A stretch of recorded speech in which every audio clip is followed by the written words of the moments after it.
Step into Value Zone. Value zone hyper mart Patancheru. తెలంగాణలో assembly ఎన్నికలు జరిగి నెల రోజులు అవుతున్నా గ్రామీణ ప్రాంతాల్లో ఎన్నికల వేడి తగ్గలేదు.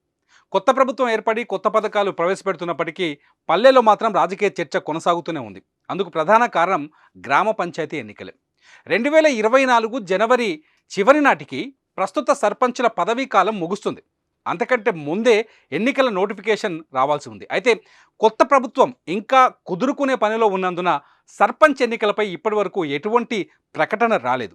ప్రభుత్వం కాస్త టైం తీసుకొని పంచాయతీ సెక్రటరీలకు బాధ్యతలు అప్పగిస్తుందని కొందరంటుంటే, కాదు ఈ ఊపులోనే సర్పంచ్ ఎన్నికలు పెడితేనే కాంగ్రెస్కు ఎక్కువ సీట్లు గెలుస్తుందని మరికొందరు భావిస్తున్నారు.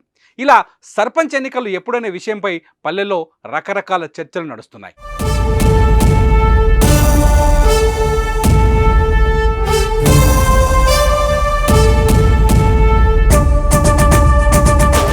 అయితే అధికారులు అనఫిషియల్గా చెబుతున్న లెక్కల ప్రకారం షెడ్యూల్ ప్రకారం ఎన్నికలు పెట్టాలంటే ఈ పాటికే గ్రామ పంచాయతీ ఎన్నికల షెడ్యూల్ విడుదల అవ్వాల్సి ఉందంటున్నారు.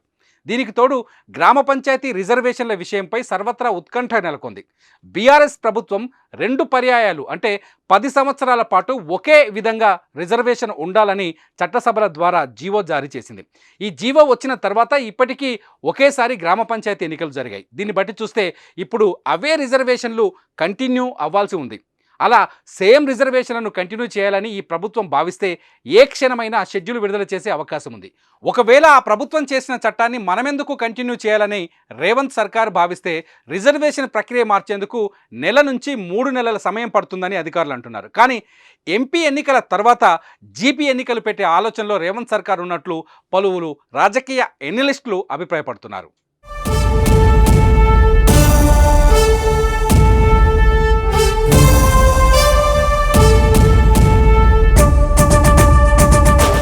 రిజర్వేషన్లు అయ్యే ఉంటాయా లేక మారుతాయా అనే విషయం తేలకపోవడంతో సర్పంచ్ ఎన్నికల్లో పోటీ చేయాలనుకునే వారికి పిచ్చిలేస్తోంది.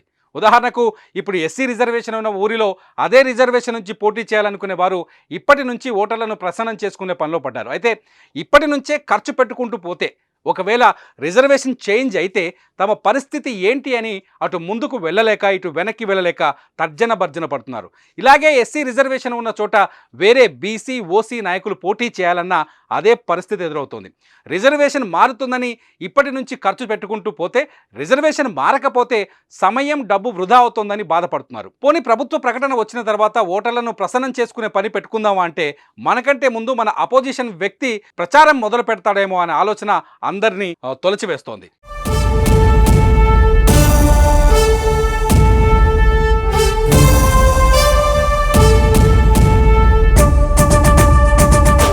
మరికొన్ని చోట్ల ఆశావాహులు ఇప్పటికే తమ ప్రయత్నాలు ప్రారంభించారు. గ్రామాల్లో జరిగే ఫంక్షన్లకు వెళ్తూ గిఫ్టులు ఇవ్వడం, చనిపోయిన వారికి ఆర్థిక సహాయం అందించడం, యూత్కి దావతులు ఇవ్వడం, క్రీడా సామాగ్రిలు కొనించడం వంటివి చేస్తున్నారు.